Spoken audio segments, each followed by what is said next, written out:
Juan capítulo 16, versículo 25 al versículo 33. Dice la palabra del Señor: Estas cosas os he hablado en lenguaje figurado. Viene el tiempo cuando no os hablaré más en lenguaje figurado, sino que os hablaré del Padre claramente. En ese día pediréis en mi nombre, y no os digo que yo rogaré al Padre por vosotros, pues el Padre mismo os ama, porque vosotros me habéis amado y habéis creído que yo salí del Padre. Salí del Padre y he venido al mundo. De nuevo, dejo el mundo y voy al Padre. Sus discípulos le dijeron: He aquí ahora hablas claramente y no usas lenguaje figurado. Ahora entendemos que tú sabes todas las cosas y no necesitas que nadie te pregunte. Por esto creemos que tú viniste de Dios. Jesús les respondió: ¿Ahora creéis? Mirad, la hora viene y ya ha llegado en que seréis esparcidos, cada uno por su lado, y me dejaréis solo. Y sin embargo no estoy solo, porque el Padre está conmigo. Estas cosas os he hablado para que en mí tengáis paz. En el mundo tendréis aflicción, pero confiad, yo he vencido al mundo. Oremos al Señor, hermanos. Padre, Señor, nuestra esperanza en esta mañana radica en ti. Hemos venido, Señor, con el propósito de poder oír tu voz por medio de las Escrituras. No hemos venido para oír, Señor, otro mensaje. No hemos venido, Señor, a escuchar fábulas. No hemos venido, Señor, a escuchar cuentos. Hemos venido a escuchar tu palabra, la palabra profética más segura que tenemos. Ahora, Señor, abre nuestro corazón para que podamos recibir tu palabra, para que nuestras vidas sean bendecidas, nuestras almas sean edificadas y podamos ser reverentes y prestar la mayor atención que podemos, porque, Señor, cuando tu palabra es predicada, tú estás hablando. Y cuando tú hablas, Señor, el mundo y la criatura necesita inclinar a escuchar. Sabemos que en ti hay vida eterna. Sabemos que tú puedes hacer grandes cosas en nuestras vidas. Sabemos que tú puedes redimirnos y perdonar nuestros pecados. Así que, Señor, en esto descansamos y esto es lo que te rogamos. Que lo hagas esta mañana. Que transformes corazones. Que edifiques vidas. Que consueles corazones. Que exhortes, Señor. Pero todo esto a través por medio de tu palabra. Descansamos plenamente en la obra de tu Espíritu, sabiendo que si tu Espíritu no está presente, nada de esto, Señor, valdrá la pena. Pero sabemos que tú estás aquí porque es tu palabra y es tu iglesia. Gracias te damos y esto es lo que te pedimos, Padre. Y descansamos confiadamente en tu Espíritu que tú harás la obra. En el nombre de Jesús nuestro Señor. Amén. Amén. Vamos a ver, hermanos, los siguientes versículos del versículo 25 al versículo 33. Hermanos, durante el ministerio terrenal de Jesús era común que los discípulos no entendieran muchos de las palabras que Jesús decía. Jesús, durante gran parte de su ministerio, él hablaba por medio de parábolas, de manera figurado. Por ejemplo, en Mateo capítulo 15, versículo 11, Jesús les había dicho a sus discípulos: no es lo que entra en la boca lo que contamina al hombre, sino lo que sale de la boca, eso es lo que contamina al hombre. Ellos no entendieron lo que Jesús quiso decir. Jesús quiso decirles de que no es lo que ellos pudiesen comer lo que contamina al hombre, sino lo que sale del corazón del hombre es lo que contamina al hombre. Pero ellos no entendieron nada de lo que Jesús les había dicho. Es por eso que en Mateo 15, versículo 15, el Señor les dice, Pedro le pregunta al Señor: explícanos la parábola. Y el Señor los reprende diciendo en el versículo 16 de Mateo 15: ¿también vosotros estáis faltos de entendimiento? Este mismo suceso lo podemos ver en Mateo capítulo 16, versículo 5, hermanos. Los discípulos habían olvidado de tomar panes, y Jesús les dice en Mateo 16:6, Jesús les dijo: estad atentos y guardaos de la levadura de los fariseos y saduceos. Pero ellos no entendieron lo que Jesús les estaba diciendo. Ellos pensaron que Jesús lo estaba diciendo porque no agarraron panes. Y en el versículo 7 dice: y discutían entre sí diciendo, lo dice porque no tomamos panes.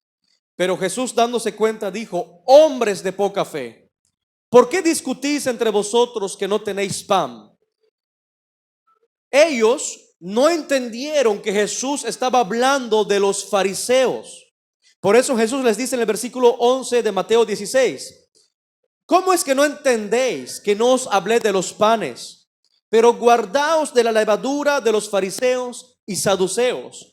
Entonces entendieron que no les había dicho que se guardaran de la levadura de los panes, sino de la enseñanza de los fariseos y saduceos. En otra ocasión, algo similar, Jesús había dicho en Juan capítulo 2 versículo 19.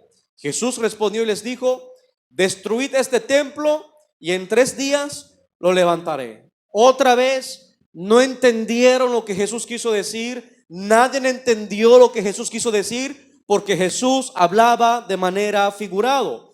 Y en Juan 2:22 se nos dice: por eso cuando resucitó de los muertos, sus discípulos se acordaron de que había dicho esto y creyeron en la escritura y en la palabra que Jesús había hablado. No entendieron que Jesús hablaba de su cuerpo, no entendieron que se refería a su cuerpo, mas sin embargo podemos ver que durante el ministerio terrenal de Jesús, Él habló en muchas cosas de manera figurado, en parábolas. Pero, ¿qué son las parábolas? Bueno, las parábolas, como hemos visto, son dichos y declaraciones que están ocultas y que son difíciles de entender, pero que hay que buscar el significado. Hay que estar, hermanos, pensando en el significado. Y la razón por la que Jesús habló muchas veces en parábolas era para encubrir la verdad de aquellos que eran incrédulos. Jesús pudo hablar claramente, como ahora le está hablando a sus discípulos. Pero Jesús, Él estuvo hablando gran parte de su ministerio, mayormente a los fariseos y a los judíos, por parábolas. Y la razón era porque ellos eran incrédulos. La razón era porque el pueblo era ciego. Ahora tú dirás: pastor, no con mayor necesidad Jesús tenía que hablar claro porque ellos eran ciegos e incrédulos. No, porque ellos voluntariamente habían rechazado a Dios. Eso llevaba a que fueran ciegos e incrédulos, no porque ellos les faltase conocimiento, no porque les faltara estudios, sino porque les faltaba un corazón que creyese y viviese todo lo que ellos ya sabían. Por eso Jesús les habló por parábolas, porque conocían la palabra de Dios, porque conocían las escrituras, pero voluntariamente decidieron rechazar las escrituras, voluntariamente decidieron rechazar a Cristo. Por eso Cristo los hablaba por parábolas. Mis amados hermanos, esto es una verdad espiritual que obra en el mundo en el día de hoy. Hay gente que voluntariamente, conociendo a Cristo, lo ha rechazado. Voluntariamente se ha cegado. Voluntariamente, hermanos, se ha vuelto incrédulo porque tiene el conocimiento, sabe que Cristo es Salvador, sabe que Cristo es el único Dios, sabe que solo en Él hay perdón de pecados, pero voluntariamente lo rechaza. Sabe que hay un Dios, pero voluntariamente lo rechaza. Cuando los discípulos le preguntaron en Mateo capítulo 13, versículo 10, ¿por qué les hablas por parábolas? Jesús respondió, Mateo 13:11, porque a vosotros se os es concedido conocer los misterios del reino de los cielos, pero a ellos no se les ha concedido. Porque cualquiera que tiene se le dará más y tendrá en abundancia, pero a cualquiera que no tiene, aún lo que tiene se le quitará. Por eso les hablo en parábolas, porque viendo no ven y oyendo no oyen ni entienden. Y en ellos se cumple la profecía de Isaías que dice: al oír, oiréis y no entenderéis, y viendo veréis y no percibiréis, porque el corazón de este pueblo se ha vuelto insensible y con dificultad oyen con sus oídos y sus ojos han cerrado. No sea que vean con los ojos y oigan con los oídos y entiendan con el corazón y se conviertan y yo los sane.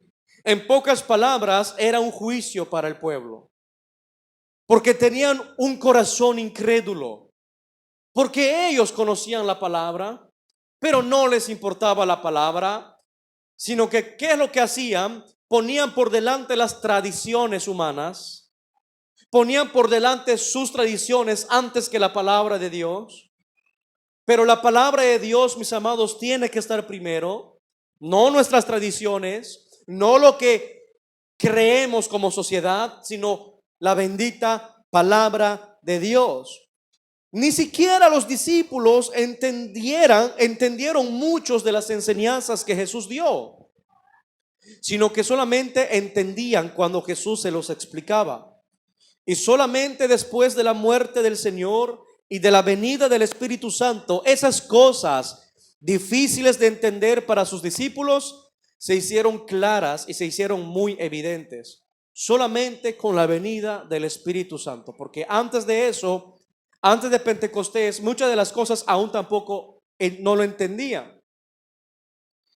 Es por eso, hermanos, que Jesús les dice en Juan 16:25: estas cosas os he hablado en lenguaje figurado. Viene el tiempo cuando no os hablaré más en lenguaje figurado, sino que os hablaré del Padre claramente. Antes, hermanos, de que Jesús fuese a la cruz, los discípulos no podían entender. Lo hemos visto. Por más que Jesús les explicó que tenía que padecer, que tenía que morir, ellos no entendieron la misión y la obra de redención del Hijo de Dios.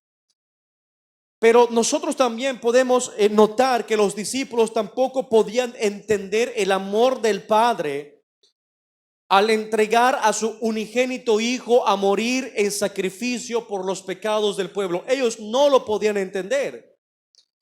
La pregunta es: ¿quién de nosotros ahora entiende esta preciosa verdad? ¿Quién de nosotros puede entender que el Padre, en su gran amor, en su infinito y eterno amor por su pueblo, Él envía a su Hijo amado, a su único Hijo amado, unigénito Hijo amado, para ser crucificado en la cruz, para ser molido en la cruz? Mis amados, para ser molido en la cruz. Ahora, en Génesis capítulo 22, podemos ver una historia, la historia de Abraham con Isaac. El Señor le pide a Abraham que él vaya al monte Moria, y el Señor le dice que vaya con su hijo, y que en uno de los montes que el Señor le indicara, ahí debía ofrecer a su único hijo, que la Escritura dice que él tanto amaba.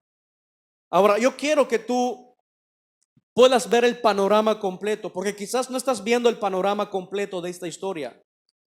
Abraham anhelaba un hijo que nunca pudo tener con su esposa durante muchos años, a tal punto que llegaron en la vejez y dieron por hecho de que no podían tenerlo. Pero habían recibido una promesa del Señor de que ellos tendrían un hijo. Y de una forma milagrosa y extraordinaria, Abraham y Dios le dio un hijo. Después de tantos años de espera y de un gran milagro, Dios le da un hijo. Y Abraham, dice la palabra, que él amaba mucho a este hijo, porque, hermanos, él lo anhelaba tanto. Mas sin embargo, ahora, después de que el Señor le diese ese hijo de una forma milagrosa, y de un hijo que él tanto amaba con todo su corazón, ahora el Señor se lo pide en holocausto. Ahora el Señor se lo pide en ofrenda. Y a pesar de que él amaba mucho a su hijo, él no rehusó entregárselo al Señor. Él sabía que el Señor no recibía sacrificios humanos.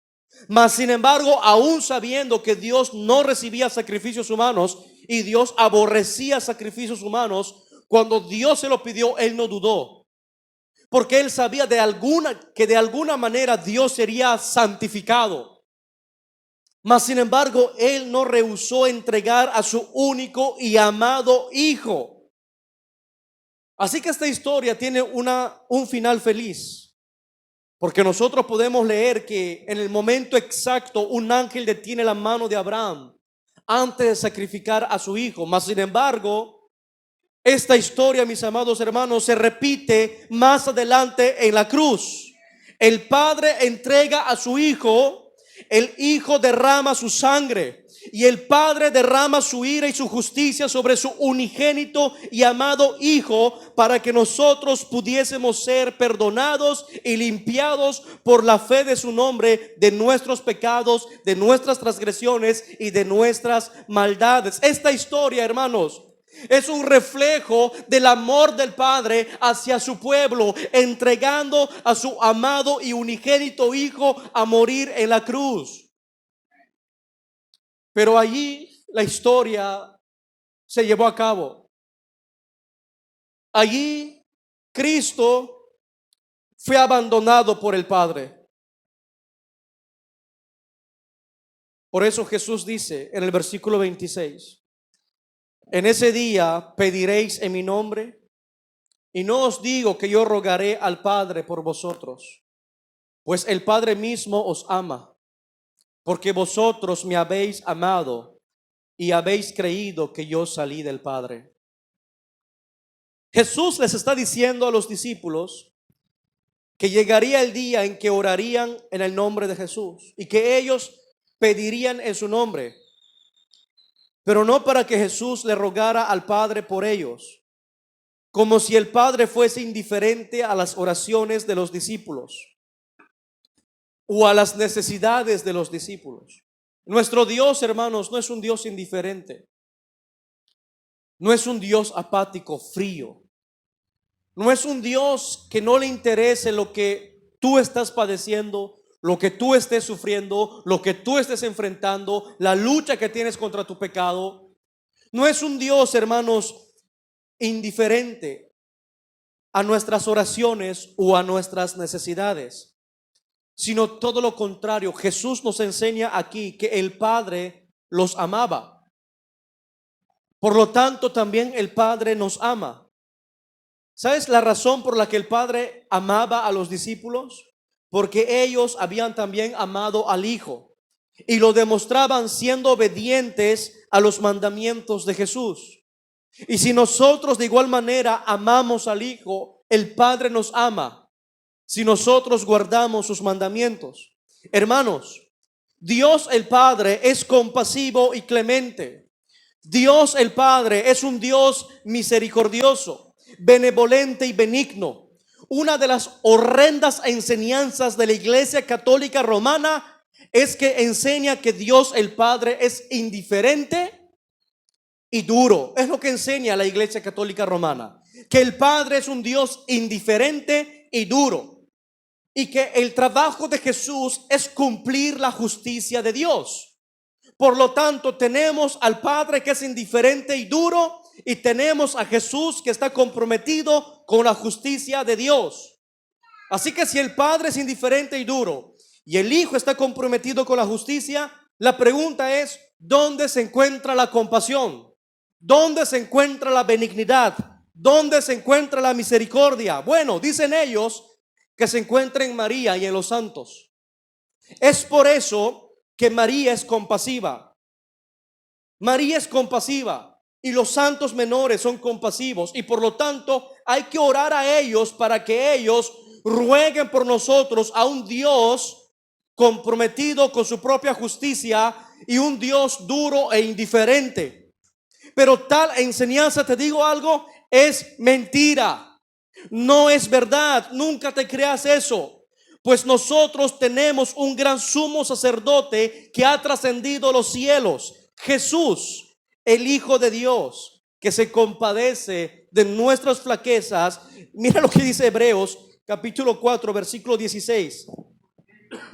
Por tanto, acerquémonos con confianza al trono de la gracia, para que recibamos misericordia y hallemos gracia para la ayuda oportuna. Y en primera de Juan, hermanos, nos habla del amor del Padre de la siguiente manera. Primera de Juan 4:10. En esto consiste el amor, no en que nosotros hayamos amado a Dios, sino en que Él nos amó a nosotros y envió a su Hijo como propiciación por nuestros pecados. Y en el versículo 16 dice: y nosotros hemos llegado a conocer y hemos creído el amor que Dios tiene para nosotros. Dios es amor, y el que permanece en amor permanece en Dios y Dios permanece en él. Y en el versículo 19 dice: nosotros amamos porque Él nos amó primero. No necesitamos que María ruegue o interceda por nosotros, hermanos, pues el Hijo dio su vida por nosotros en la cruz, y Dios el Padre ha derramado su amor perfecto sobre nosotros. Dios el Padre no es un Dios indiferente, no es un Dios duro.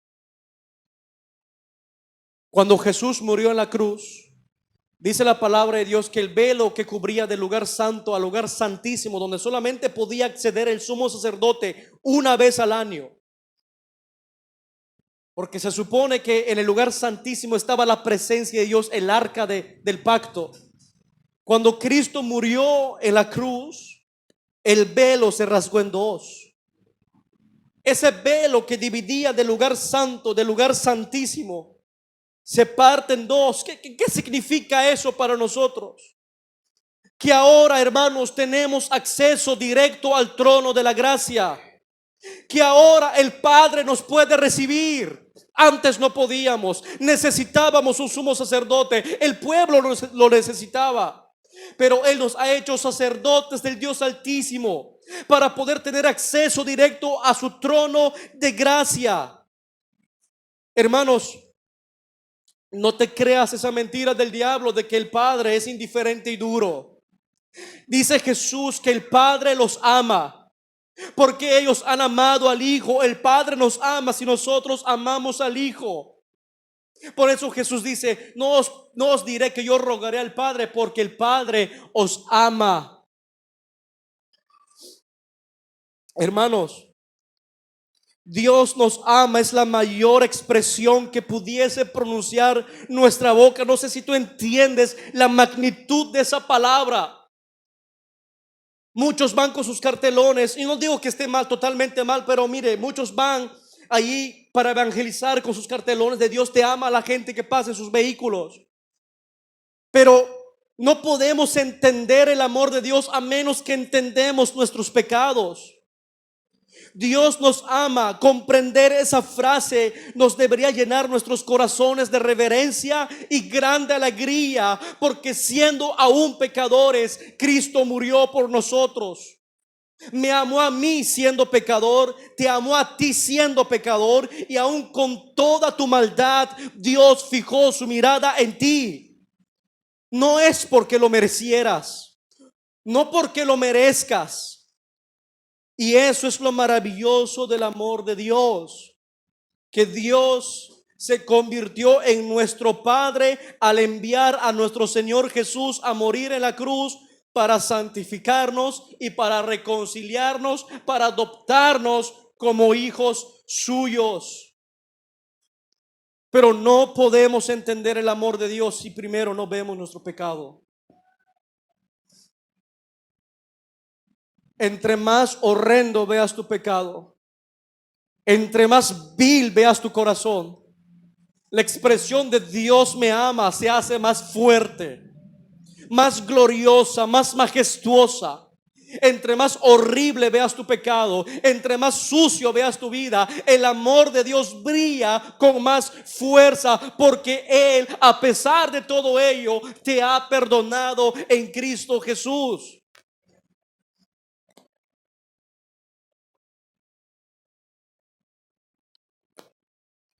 Y lo podríamos resumir de esta forma: la razón por la que tenemos acceso al trono de la gracia, la razón por la que tenemos acceso al Padre, es porque Él nos ama.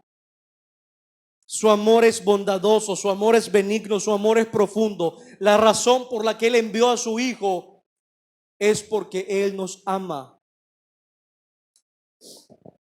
Romanos 5:8 dice: pero Dios muestra su amor para con nosotros en que, siendo aún pecadores, Cristo murió por nosotros. No tenemos un Dios en el cielo que no se compadezca de nosotros. No tenemos un Dios en el cielo, hermanos, que dice la palabra que nosotros lo podemos agradar con nuestra vida. Es más, podemos entristecer al Espíritu Santo con nuestras obras. Dios está muy relacionado con su pueblo, de tal forma que ha venido a ser morada en el creyente, y el creyente se ha vuelto templo del Espíritu Santo. Hay una relación estrecha entre Dios y su pueblo. Dios está cercano a su pueblo. Dios está cercano a sus hijos. Como el buen padre guía a sus hijos y disciplina a sus hijos y ama a sus hijos, así es nuestro buen Padre celestial.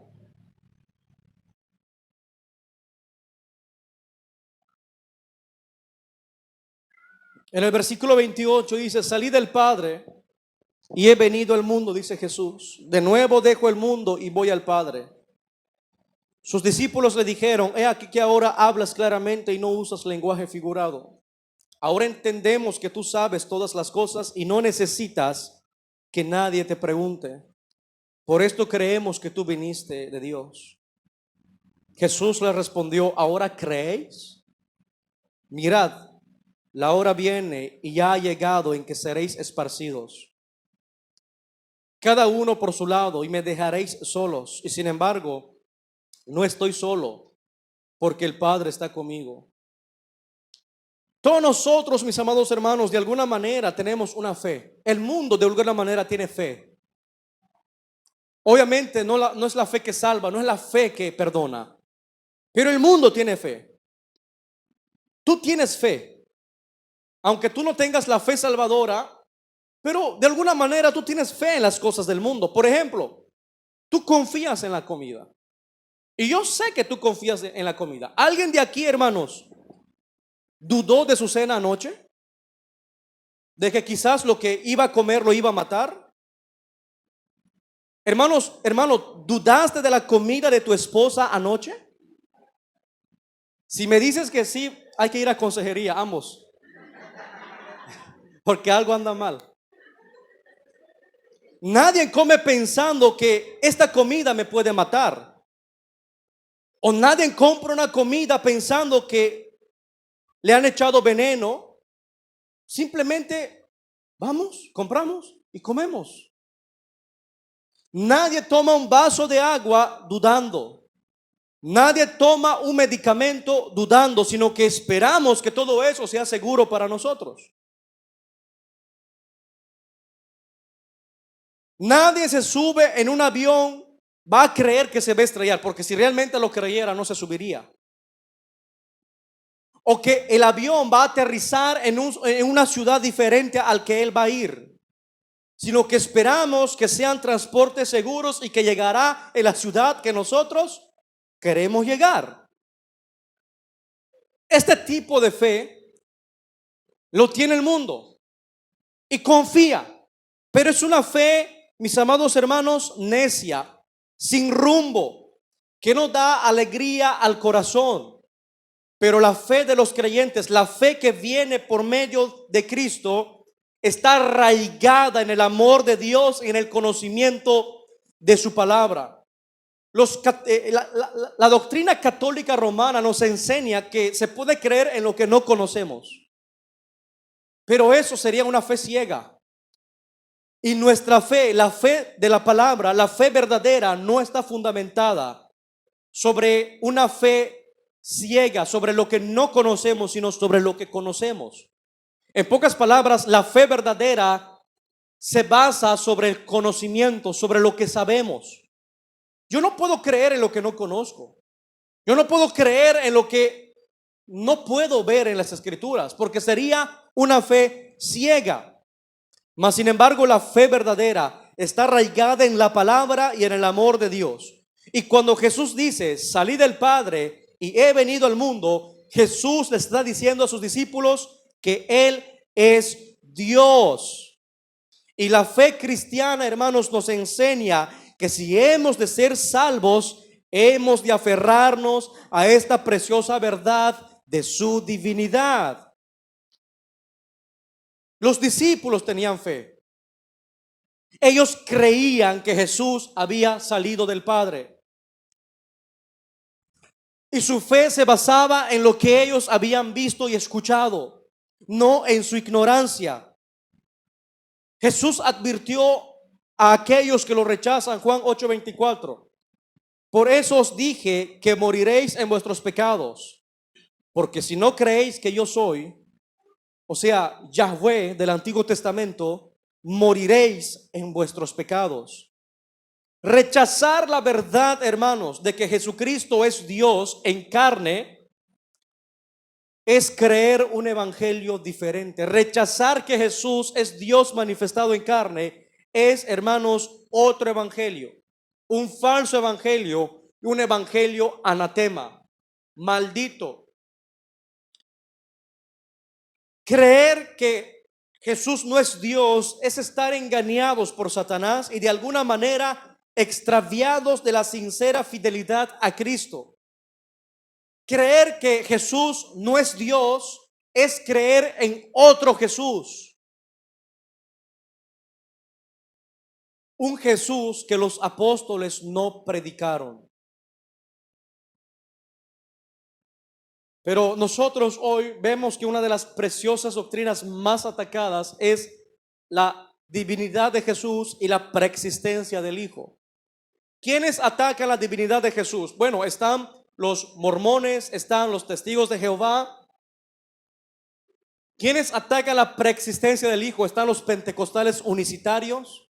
Ellos dicen que antes de la encarnación el Hijo no existía, sino que era el Padre y comenzó a existir en la concepción, pero eso es mentira, porque lo veremos más adelante, en algunos versículos más adelante, que Jesús le dice al Padre: Padre, glorifícame con aquella gloria que tuve contigo antes que el mundo fuese.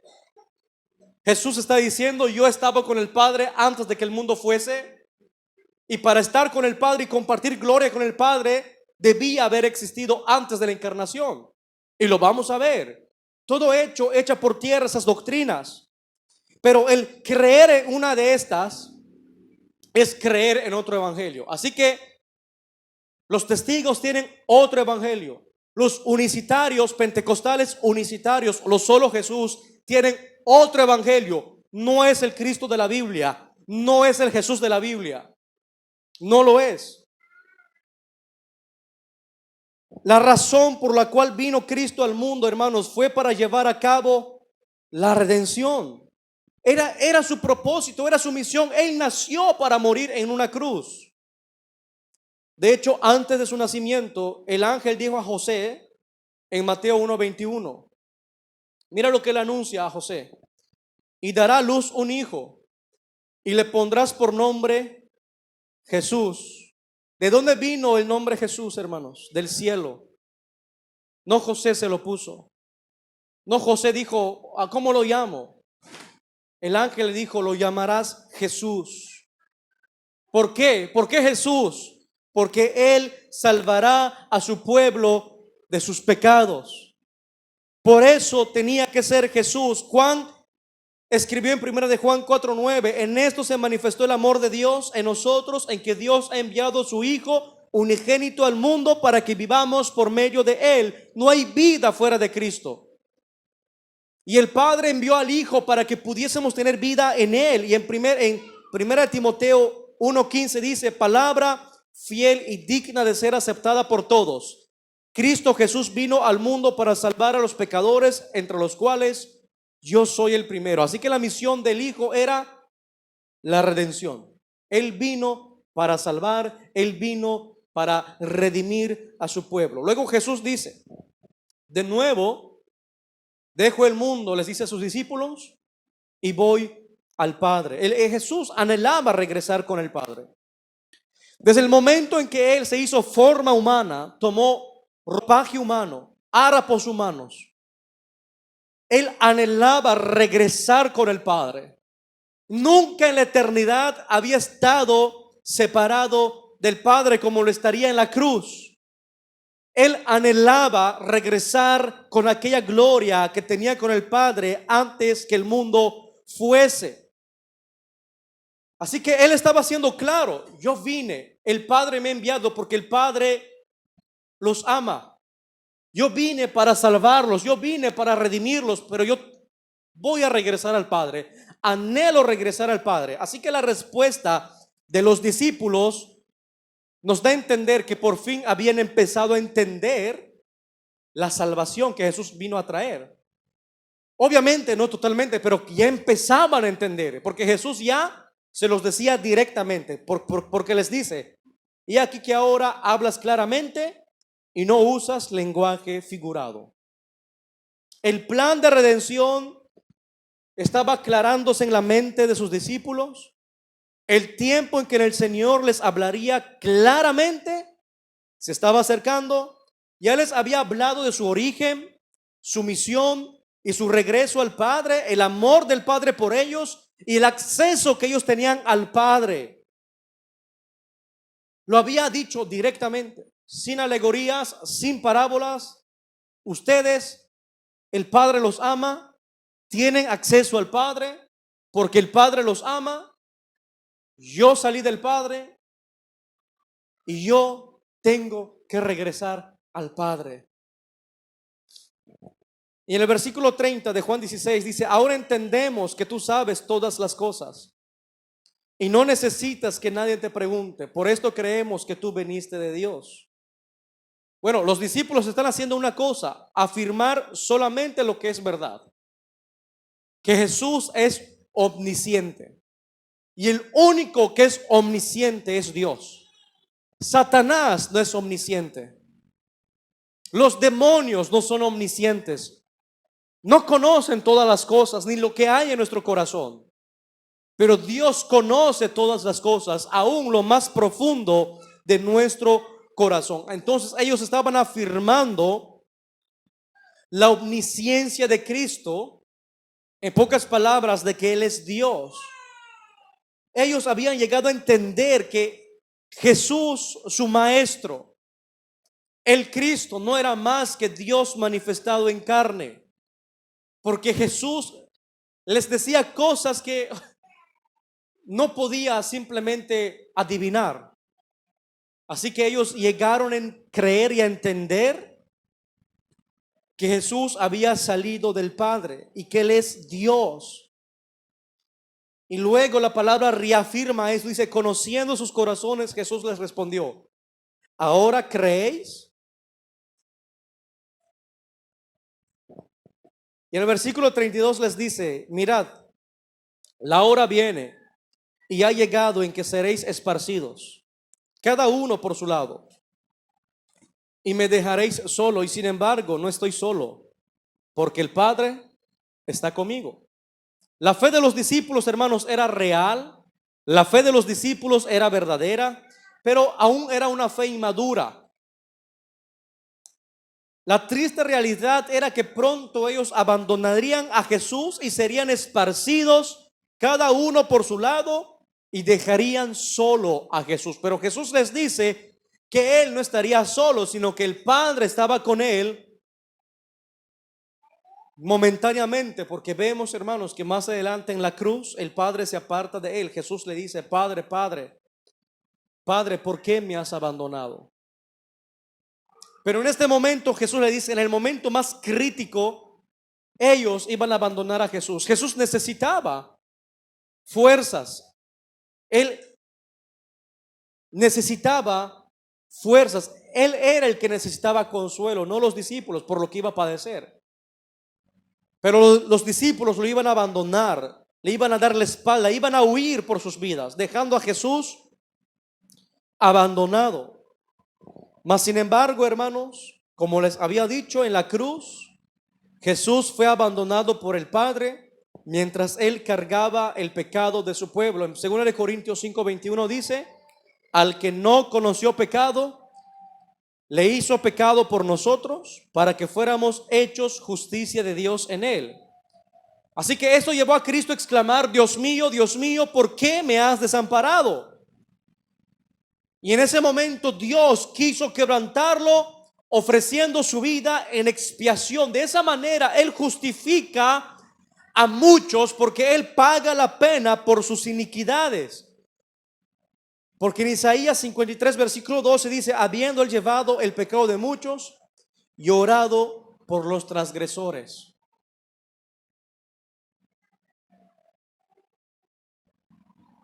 La misión de Jesús era esta: rescatar a su pueblo, redimir a su pueblo, para que estos pudieran llegar a la gloria eterna. Ese siempre ha sido la misión de Jesús.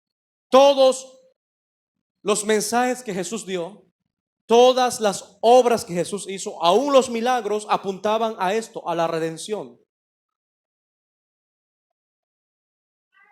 Por eso en el versículo 33 dice: estas cosas os he hablado para que en mí tengáis paz.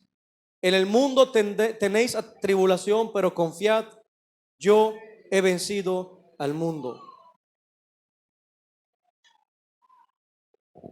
Las cosas que Cristo ha dicho a los discípulos les traería paz, a pesar de que el mundo iba a ser muy hostil contra ellos. Y es que la esperanza de los discípulos no estaba, mis amados hermanos, en ellos mismos, sino que está en Dios. Tu esperanza no está en ti mismo, está en Dios. Quiero que tú entiendas esto, porque se ha levantado un ejército de predicadores que han dicho que debes mirar en tu interior. Pero la palabra dice: mira a Cristo. Mira a Cristo. La esperanza del creyente está en el Señor, está en su palabra, y tal esperanza es posible porque Jesucristo ha vencido al mundo y ha conquistado el pecado, la muerte y a Satanás.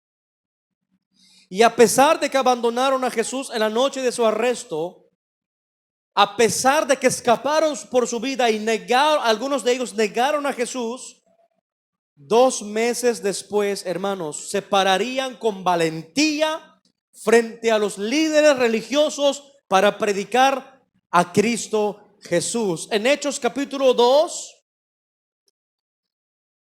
los 12 fueron llenos del Espíritu Santo, y dice la palabra que comenzaron a hablar en otras lenguas según el Espíritu les daba a que hablasen. Y sabemos que las lenguas que hablaron eran idiomas, porque más adelante lo dice. Y Pedro, mis amados hermanos, quien había negado a Cristo 3 veces, 3 veces decía: yo no lo conozco, no sé quién es. Un pecado grande, y él se había arrepentido.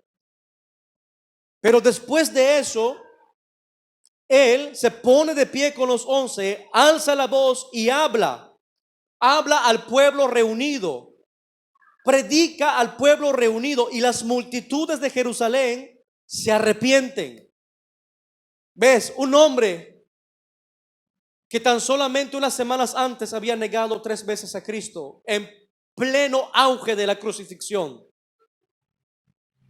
Poco después, Juan y él sanaron a un hombre cojo en el templo, en Hechos 3:6. Y ahí predicaban con audacia el evangelio de Cristo. Inmediatamente los arrestaron y los llevaron ante el Sanedrín. Pero en lugar de acobardarse, proclamaron con valentía la verdad de Dios, la verdad de Cristo, la verdad del evangelio, la verdad de que Cristo Jesús fue crucificado. De hecho, en Hechos 4:12, Pedro declara de Cristo: en ningún otro hay salvación, porque no hay otro nombre bajo el cielo dado a los hombres en que podamos ser salvos. Ellos ahora tenían confianza, tenían al Espíritu Santo, eran valientes. Y los líderes judíos quedaban solamente sorprendidos y atónitos, porque ellos podían ver la valentía de Pedro y de Juan, y ellos sabían que eran hombres sin letras, del vulgo, pescadores. No habían estudiado la ley como estos hombres, como los fariseos. Pero dice la palabra que se maravillaban y les reconocían que habían estado con Jesús. No importaba que eran pescadores o iletrados, habían estado con el Maestro. Y el Espíritu Santo los había capacitado para dar testimonio de Él. Y esa misma confianza, hermanos, se reflejó en Esteban. ¿No es así? El primer mártir de la iglesia, a pesar de ser apedreado, él ora diciendo: Padre, no tomas en cuenta este pecado de ellos. Valientemente hasta la muerte predicó a Felipe, a Ananías, a Bernabé, a Silas, a Apolos, a Pablo, llenos del Espíritu Santo. Hermanos, por la convicción personal, estos hombres nunca más fueron intimidados por las amenazas del mundo. Nunca más. Los arrestaban, los latigaban, los encarcelaban, los perseguían, los querían matar, pero nunca dejaron de predicar. Eran valientes, eran feroces espiritualmente hablando, porque el Espíritu Santo estaba con ellos. Habían tenido un encuentro personal con el Maestro, con el Rey de Reyes. No, ¿por qué le temían al mundo? Jesús les había dicho: el mundo no puede hacerles nada. A lo mucho solo puede matarles el cuerpo, pero ya nada más pueden hacer. Al que debemos temer no son aquellos que pueden matar a nuestro cuerpo, sino aquel que puede matar al cuerpo y echar al infierno. Sí, a este es al que debemos realmente obedecer, temer, servir, adorar y amar, respetar, no a los que pudiesen lastimarnos físicamente, porque más de allí no pueden hacer nada.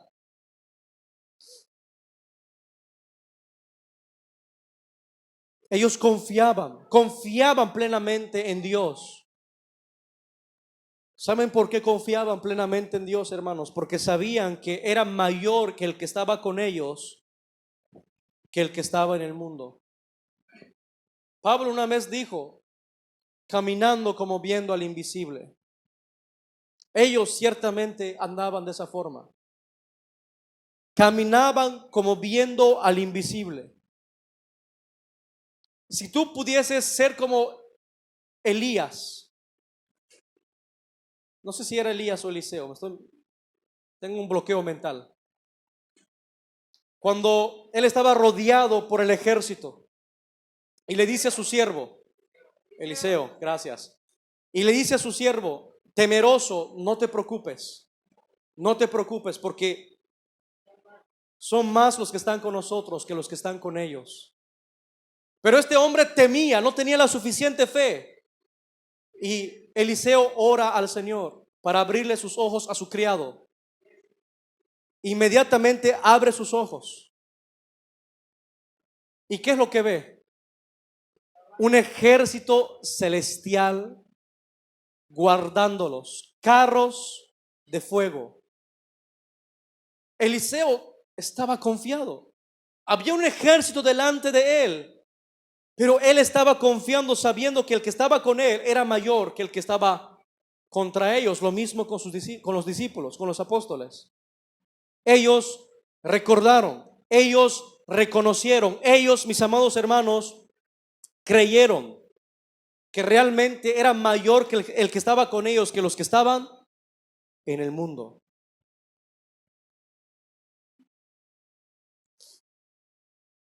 Así que la paz y la esperanza que lo que caracterizaba a los discípulos Es la misma paz y esperanza que debe caracterizarnos nosotros como verdaderos creyentes, no importando la época. No importando la época. Porque es el mismo Dios y su brazo no se ha cortado. ¿Te acuerdas de Ananías y Zafira? Que caen muertos por mentirle al Espíritu Santo. ¿Crees que Dios ha cortado su brazo para hacer algo similar hoy? Ahora, si Dios lo hiciera, ¿cuántos de nosotros caeríamos muertos? Es misericordia, pero Él todavía sigue teniendo esa autoridad y poder. Su brazo no se ha cortado, su poder no se ha debilitado. Los años no han debilitado al Señor, los siglos y los milenios no han opacado su gloria ni su poder. Es el mismo de ayer, hoy y siempre. Así que el mismo Dios de los discípulos, el Señor Jesucristo que los acompañó, que estuvo con ellos, infundiéndoles valor, valentía y fuerzas para aún vencer al mundo, es la misma, hermanos, que está con nosotros. No ha cambiado el Señor. Así que Jesús estaba haciendo todo lo posible para prepararlos para lo que estaba a punto de ocurrir. Jesús ahora, en los capítulos que van a seguir, pasa a orar al Padre. ¿Sabes por qué? Porque solo el Padre podía proteger a los discípulos en las siguientes horas y hasta el resto de sus vidas. Y a partir de aquí, hermanos, vamos a ver la oración sacerdotal de Jesús. Los próximos sermones son extraordinarios porque podemos ver cómo Jesús clama por nosotros, aún por ti y por mí, mucho antes que tú y yo naciéramos. Él ruega por nosotros para que perseveremos hasta el final. Le ruega al Padre que nos sostenga, que nos guarde. Y declara una y otra vez que nada nos puede arrebatar de la mano del Padre. Nada. Y la oración sacerdotal de Jesús es la más hermosa para mí en todo Juan. Personalmente es preciosa. Pero hermanos, podemos ver el amor del Padre enviando a su Hijo, a su unigénito Hijo, a morir por nosotros en la cruz. La pregunta es, nosotros, Cristo se despoja de su gloria y se hace forma de hombre para morir por nosotros. Pero tú, ¿qué estás dispuesto a dar por Cristo? Cristo se despojó de su gloria y se entregó por ti. Ahora, ¿tú no quieres entregarte a Él? ¿Por qué no corresponderle a su amor?